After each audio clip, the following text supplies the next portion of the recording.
हनुमान् श्रीपदो वायुपुत्रो रुद्रो नघोजरः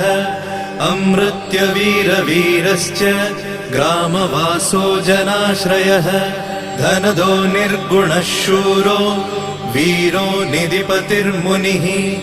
पिङ्गाक्षो वरदो वाग्मी सीता शोकविनाशकः शिवः शर्वः परो व्यक्तो व्यक्तो धराधरः पिङ्गकेशः पिङ्गरोमा